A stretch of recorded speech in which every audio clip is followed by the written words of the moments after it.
नमस्कार विद्यार्थियों, आप सबका एडसेट प्रोग्राम में स्वागत है। आज हम पढ़ने जा रहे हैं प्रिंसिपल ऑफ मैथमेटिकल इंडक्शन। ये क्या है? ये एक मैथमेटिकल टूल है। जिस तरह हमारे पास बहुत सारे टूल होते हैं, सीजर का इस्तेमाल हम पेपर काटने के लिए करते हैं और चाकू का इस्तेमाल हम सब्जी काटने के लिए करते हैं, उसी तरह जो मैथमेटिकल इंडक्शन है ये भी एक टूल है जिससे हम मैथमेटिकल स्टेटमेंट्स को सॉल्व करते हैं। अब ये मैथमेटिकल स्टेटमेंट्स क्या है? जब हम क्वेश्चंस को सॉल्व करते हैं तो हम बहुत सारे फॉर्मूलाज को अप्लाई करते हैं। तो वो फॉर्मूलाज क्या है? मैथमेटिकल स्टेटमेंट्स ही तो हैं।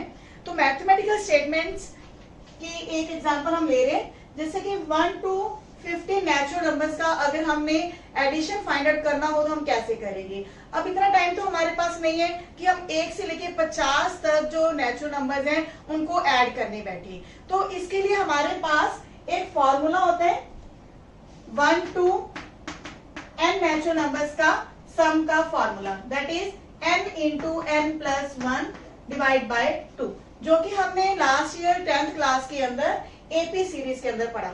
तो इस फॉर्मूले की सहायता से हम ये जो क्वेश्चन है बड़ा इजीली सॉल्व कर लेते हैं। इसका आंसर क्या होगा? 50 into 51 डिवाइडेड बाय 2। तो इस तरह जब हम किसी फॉर्मूला को अप्लाई करते हैं तो हमारा क्वेश्चन जो है फटाफट सॉल्व हो जाता है। तो आज हम इन्हीं स्टेटमेंट्स को प्रूव करेंगे। तो इसके लिए हमने कौन सा मेथड अप्लाई करना है? Principle of mathematical induction. अब इंडक्शन समझते हैं कि इंडक्शन क्या होता है। दो वर्ड्स हैं, इंडक्शन और डिडक्शन। पहले हम डिडक्शन को समझ लेते हैं कि डिडक्शन क्या है। डिडक्शन में क्या होता है कि जनरल केसेस से हम स्पेसिफिक केसेस को डिस्कस करते हैं। जैसे कि अगर हमें कोई जनरल फॉर्मूला दिया गया हो तो उससे रिलेटेड हम क्वेश्चंस को सॉल्व करते हैं, तो वो होता है डिडक्शन मेथड। जैसे कि एग्जांपल हम ले रहे हैं, ऑल ह्यूमंस ईट फूड। ये एक जनरल केस है कि सभी मनुष्य खाना खाते हैं, लेकिन इसके साथ जब हम स्पेसिफिक केसेस को डिस्कस करते हैं तो हम ये कह सकते हैं कि रितु ईट्स फूड, रितु भी खाना खाती है, Priyanka Yeats food, Sohan Yeats food. ये तीनों केसेस क्या है? ये पर्टिकुलर केसेस है, यानी कि हमने जनरल केस से पर्टिकुलर केस को डिस्कस किया, तो ये हुआ डिडक्शन मेथड। तो इसके बाद जो इंडक्शन है ये जस्ट इसका ऑपोजिट है। ऑपोजिट का मतलब ये है कि जब हम स्पेसिफिक केसेस को लेकर कोई जनरल फॉर्मूला क्रिएट करते हैं तो हम ये कहते हैं कि वहां इंडक्शन मेथड अप्लाई होता है। जैसे कि अगर ये तीनों केसेस से हम ये कहें कि ऑल ह्यूमंस ईट फूड, तो बिल्कुल सही है, क्योंकि ये तीनों क्या है? ह्यूमन बींग्स है, तो ह्यूमन खाना खाते हैं, तो ये हमारा जनरल केस इनसे इंड्यूस हुआ। तो इस तरह जो इंडक्शन मेथड है वो काम करता है। लेकिन जो मैथमेटिक्स है उसके अंदर ये इंडक्शन मेथड कैसे काम करेगा, उसके लिए भी एक छोटी सी एग्जांपल ले लेते हैं।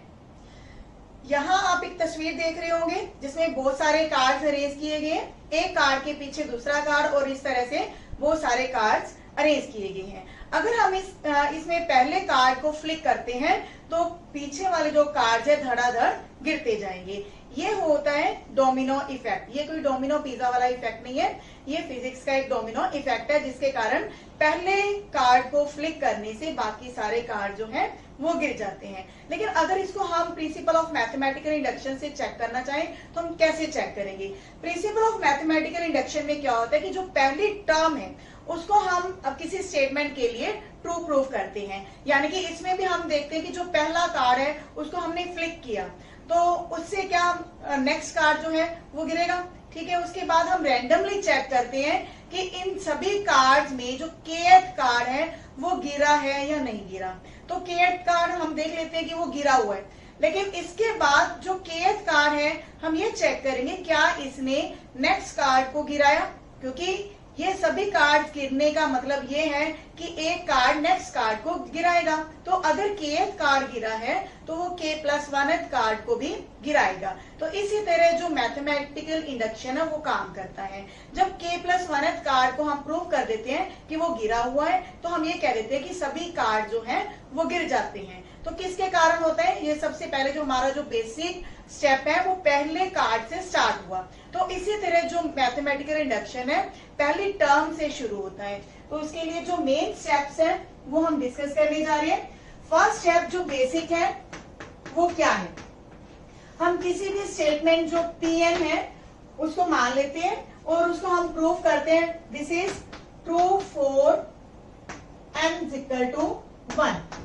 लेकिन n यहाँ पे क्या है, सभी नेचुरल नंबर्स के लिए हम डिस्कशन कर रहे हैं, तो यहाँ जो n है वो फर्स्ट, क्योंकि नेचुरल नंबर 1 से स्टार्ट होता है, इसलिए किसी स्टेटमेंट को हम n इज इक्वल टू 1 के लिए प्रूव करते हैं। लेकिन किसी किसी क्वेश्चन के अंदर ये n इज इक्वल टू 1 के लिए हम प्रूव नहीं कर पाते। जैसे कि अगर हमारे पास कोई स्टेटमेंट ऐसी है कि n इज ग्रेटर देन और इक्वल टू 4, ऐसे क्वेश्चन जहां पे हमारे पास जो n की वैल्यू है बाउंड कर दी जाती है, तो वहां हम जो अपना बेसिक स्टेप है वो कहां से शुरू करेंगे, n इज इक्वल टू 4 के लिए स्टार्ट करेंगे। लेकिन मोस्ट ऑफ द टाइम्स हम जो n की वैल्यू है वो 1 लेके किसी भी स्टेटमेंट को प्रूव करते हैं। जब किसी बेसिक वैल्यू के लिए वो हमारी जो स्टेटमेंट है ट्रू प्रूव हो जाती है, तो हम आगे प्रोसीड करते हैं। जो सेकंड स्टेप है हमारा, उसमें हम एज्यूम कर लेते हैं let Pn be true for n is equal to k। अब जब हमने ये मान लिया कि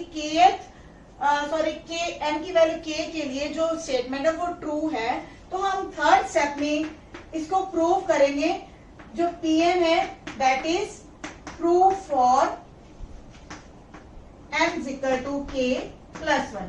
जब हमारे थर्ड स्टेप में ये स्टेटमेंट प्रूव हो जाती है k प्लस 1 के लिए, तो हम लास्ट में ये कह देते हैं कि hence Pn is true for all n, यानी कि सभी नेचुरल नंबर्स के लिए जो हमारी स्टेटमेंट है वो ट्रू है। इस तरह ये प्रिंसिपल ऑफ मैथमेटिकल इंडक्शन काम करता है। तो इससे रिलेटेड हम क्वेश्चन आज करने जा रहे हैं। पहला क्वेश्चन जो है मैं अपनी तरफ से करवा रही हूँ, सम ऑफ n नेचुरल नंबर्स। जो भी हमारे पास स्टेटमेंट दी होगी उसको हमने Pn से डिनोट करना है कि जो भी हमारी स्टेटमेंट है वो Pn स्टेटमेंट है 1 plus 2 plus 3 plus up till n। और हमें पता है कि इसका फॉर्मूला क्या होता है, n into n plus 1 divided by 2। तो हमारा जो इसको हमने प्रूव करना है for all n where n belongs to natural numbers। तो हमें सभी नेचुरल नंबर्स के लिए स्टेटमेंट को प्रूव करना है। तो हमारा जो बेसिक स्टेप है वो n की वैल्यू 1 के लिए हमने इसको प्रूव करना होगा।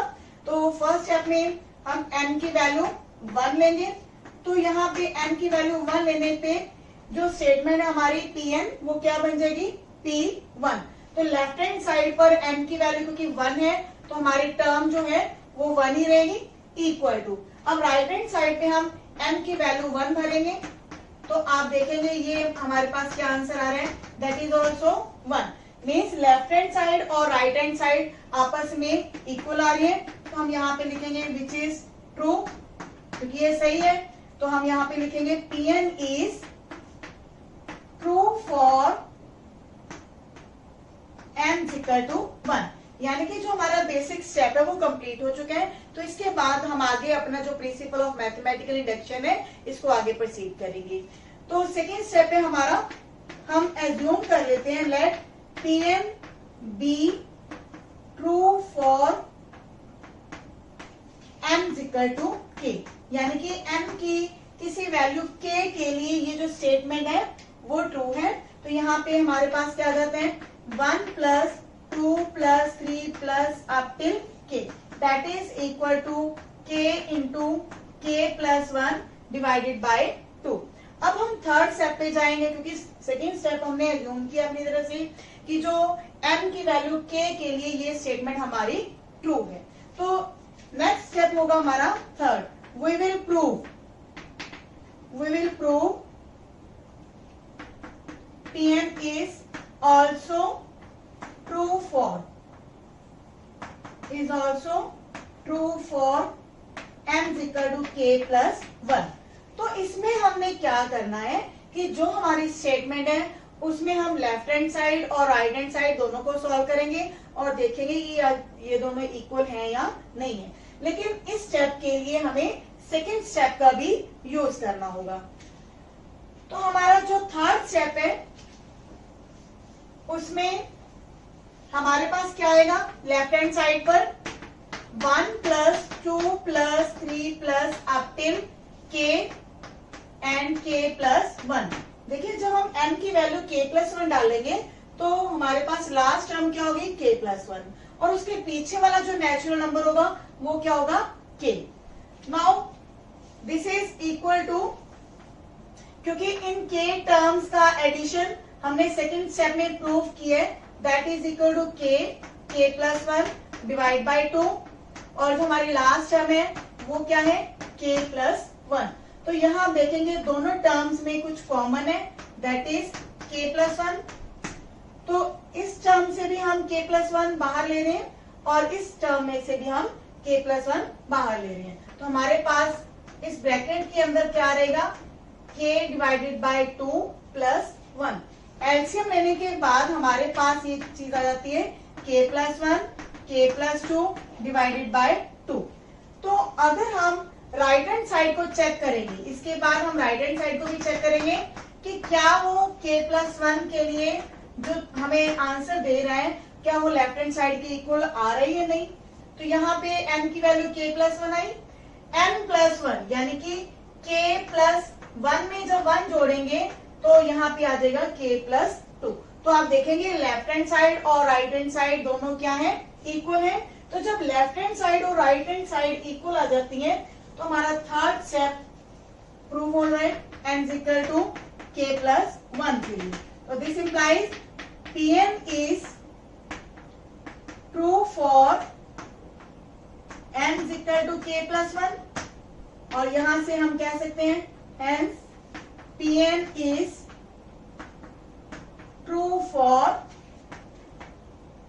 all n where n belongs to natural number। तो इस तरह जो हमारी Pn स्टेटमेंट थी वो सभी नेचुरल नंबर्स के लिए ट्रू प्रूफ हो चुकी है। तो इस तरह आपने देखा कि जो ये हमने क्वेश्चन अभी किया है 1 to n नेचुरल नंबर्स का सम और उसका ये जो हमारा फॉर्मूला है प्रिंसिपल ऑफ मैथमेटिकल इंडक्शन इसमें कैसे काम कर रहे हैं। बेसिक रूल क्या है कि हमने पहले फर्स्ट टर्म के लिए जो स्टेटमेंट है उसको ट्रू प्रूफ करना होगा। सेकेंड स्टेप हमारा ये है कि हम लेट कर लेंगे कि m की वैल्यू k के लिए जो ये स्टेटमेंट है वो ट्रू है। और थर्ड स्टेप हमारा होगा m is equal to k plus 1 के लिए कि वो जो स्टेटमेंट है उसको हम ट्रू प्रूव कर देते हैं और लास्ट में हम ये लिख देते हैं कि जो स्टेटमेंट है ये सभी नेचुरल नंबर्स के लिए ट्रू है। तो चलते हैं एग्जांपल्स की तरफ। बुक हम फॉलो कर रहे हैं एनसीईआरटी।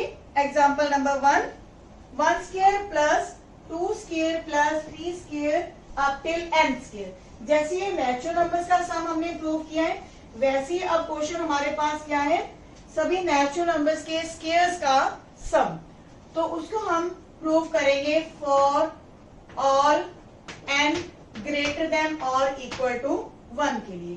तो स्टेटमेंट है हमारे पास 1 square 2 square 3 square up till n square and that is equal to n plus 1 2n plus 1 divided by 6। तो इस स्टेटमेंट को भी हम क्या मान लेंगे let this is the Pn statement. तो बेसिक रूल हमारा फर्स्ट स्टेप में क्या है 4n इज इक्वल टू 1 क्योंकि हमारे पास जो n की वैल्यूज दी हुई है वो स्टार्ट हो रही है 1 टू इन्फिनाइट यानी कि 1 या 1 से ग्रेटर वैल्यूज के लिए। तो यहाँ पे भी हम क्या करेंगे हमारे जो लेफ्ट हैंड साइड है उसमें हमारे पास आ रहे हैं 1 स्क्वायर और राइट हैंड साइड पे 1 into 1 plus 1 2 into 1 plus 1 divided by 6। और जब हम राइट हैंड साइड को सॉल्व करते हैं तो हमारे पास क्या आएगा that is also equal to 1। तो लेफ्ट हैंड साइड और राइट हैंड साइड इक्वल है तो thus we can say Pn is true for n is equal to 1। तो हमारा जो बेसिक कंसेप्ट है बेसिक स्टेप है वो कंप्लीट हुआ। सेकेंड स्टेप में हम एज्यूम करेंगे late Pn be true for m is equal to k यानी कि जो हमारी स्टेटमेंट है वो m is equal to k के लिए ट्रू है। जस्ट हमने क्या करना होगा जो हमारी स्टेटमेंट है उसमें हम m की वैल्यू k ले लेंगे 1 square plus 2 square plus 3 square up till k square and that is equal to k plus 1 into 2k plus 1 divided by 6। तो ये हमारी जो स्टेटमेंट है ट्रू है n is equal to k के लिए। तो थर्ड स्टेप में हम 4n = k+1 के लिए इस स्टेटमेंट को प्रूव करेंगे। तो हमारी जो लेफ्ट हैंड साइड है उसमें हमारे पास आएगा 1^2, 2^, 3^, up till k² and k+1²। देखिए जो लास्ट टर्म होगी उसमें हमारे पास होगा k+1 का स्क्वायर, लेकिन इसके पीछे वाला जो नेचुरल नंबर का स्क्वायर है वो क्या होगा, k²। तो इस जो हमारे पास ये सीरीज है 1² से लेके k², तो इनका जो सम है वो हमारे पास सेकेंड स्टेप में आ चुका है, k × k+1 × 2k+1 divided by 6। तो ये वैल्यू हम यहाँ पे रिप्लेस करेंगे। तो फिर देखते हैं हमारे पास क्या बनता है।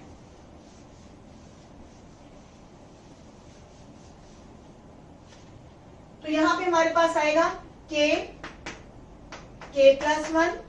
× 2k+1 divided by 6 plus k+1 का स्क्वायर। तो यहाँ पे भी आप देखेंगे कि जो हमारी लेफ्ट हैंड साइड है इसमें ये दो टर्म्स हैं जिनमें k+1 कॉमन आ रहा है, तो k+1 को हम कॉमन ले लेंगे और यहाँ पे हमारे पास आएगा k 2k+1 प्लस में है k+1, लेकिन फर्स्ट टर्म के डिनोमिनेटर में 6 भी है, और जब 6 को हम एलसीएम में लेंगे तो यहाँ पे हमारी जो सेकंड टर्म है वो 6 टाइम हो जाएगी। तो यहाँ पे आप देखेंगे ये क्या आया, k+1 जो कि हमारे पास ऑलरेडी कॉमन है, ब्रैकेट्स को ओपन करेंगे 2k² plus k plus 6k plus 6 divide by 6। तो हम जो ये दूसरा फैक्टर है k+1 के साथ इसको हम फैक्टराइज करेंगे, क्योंकि यहाँ पे हमारे पास आ जाएगा 2k² plus 7k plus 6 divided by 6। तो by splitting the middle term, क्योंकि बीच में हमारे पास है 7k और दो टर्म्स में ऐसे डिवाइड करना है कि उनकी जो मल्टीप्लाई होगी वो क्या आ जानी चाहिए, 12k²। तो 12k² के दो पार्ट कौन से होंगे, 3k × 4k। तो इस तरह से हमारे पास ये फैक्टर आ जाएंगे 2k plus 3 and k plus 2 divided by 6। तो ये हमारे जो तीन फैक्टर आ चुके हैं।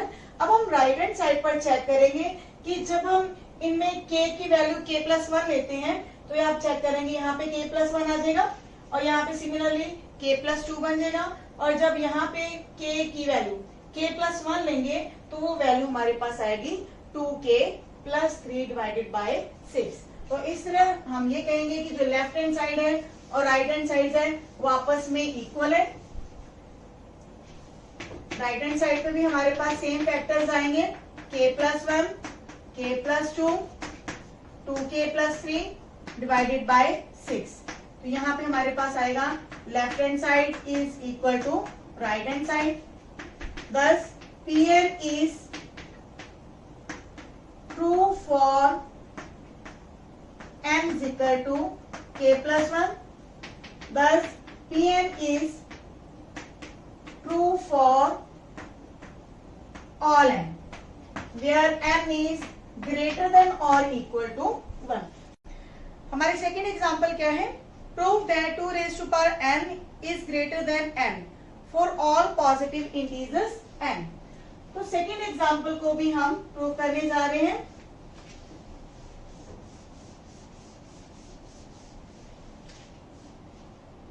हमारे पास क्या है स्टेटमेंट सेकेंड एग्जाम्पल के अंदर, 2n is greater than n। हमने इसको भी फॉर ऑल n के लिए, फॉर ऑल पॉजिटिव n के लिए प्रूव करना है।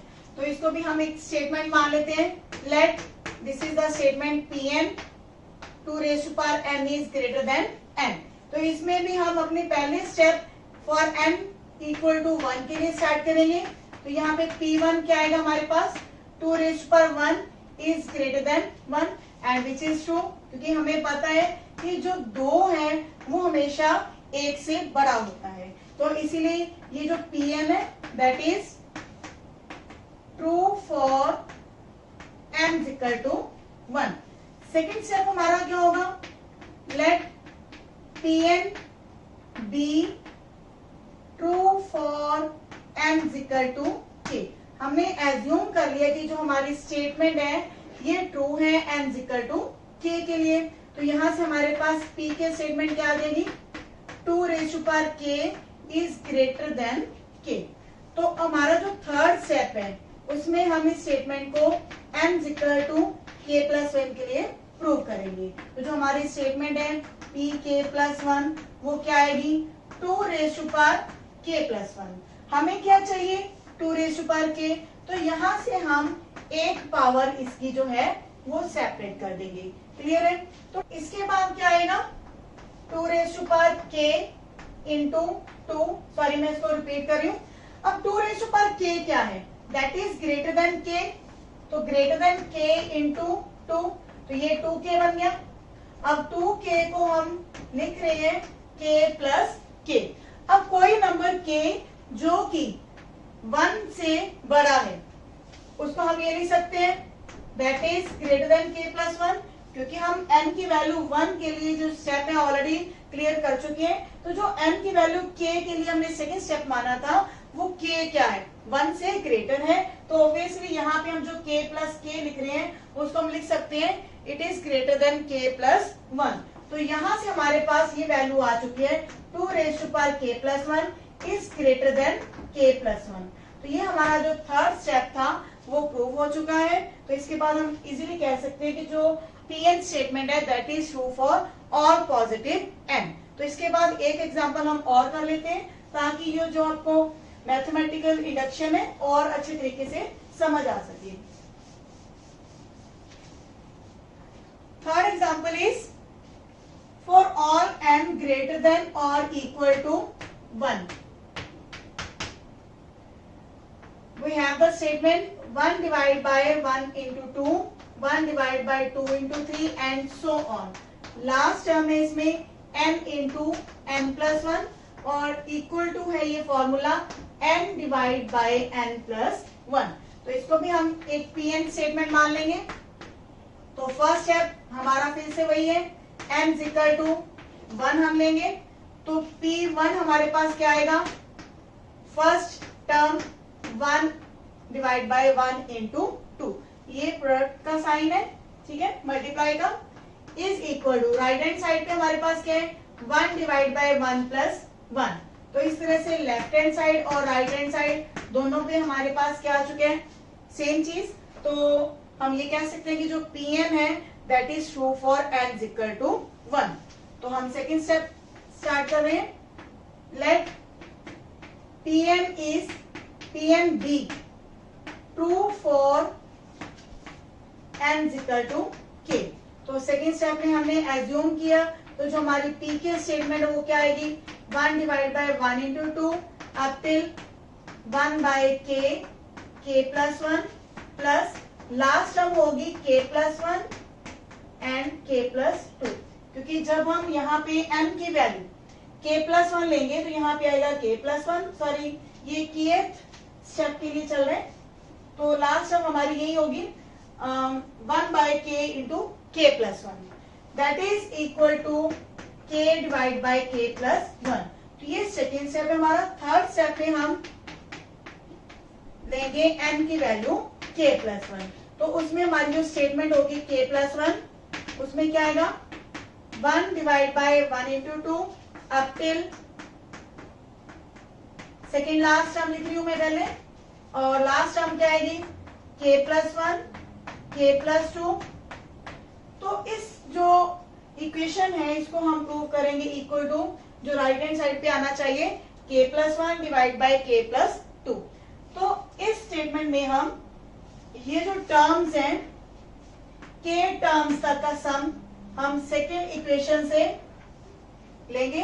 इसका सम है हमारे पास k divide by k plus 1 plus में है 1 by k plus 1 into k plus 2। तो यहाँ हम एलसीएम लेने जा रहे हैं।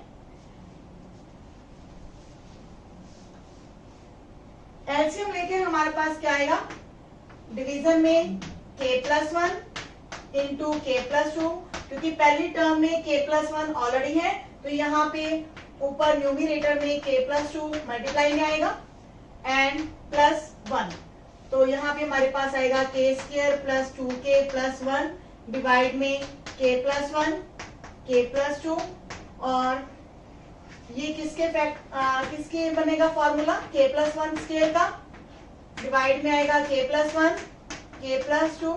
तो इसके जो दो फैक्टर्स हैं k+1 स्क्वायर में, उसमें एक फैक्टर जो है k+1 नीचे से कैंसिल होगा, तो हमारे पास आएगा k+1 divide by k+2 and which is equal to right hand side, क्योंकि राइट हैंड साइड पर m की वैल्यू k+1 लेने पे ये हमारी सेम चीज बनेगी। तो यहाँ हम कह सकते हैं कि जो Pn है that is true for m is equal to k+1 and hence Pn is true for all n। तो यहाँ आप देखेंगे कि जितने भी क्वेश्चंस हैं प्रिंसिपल ऑफ मैथमेटिकल इंडक्शन से रिलेटेड वो सभी आसान हैं और बिना किसी हेल्प के आप सभी क्वेश्चंस फटाफट सॉल्व कर सकते हैं। और देखते रहिए आप एडिसेट प्रोग्राम्स को। मिलते हैं नेक्स्ट वीडियो में। धन्यवाद।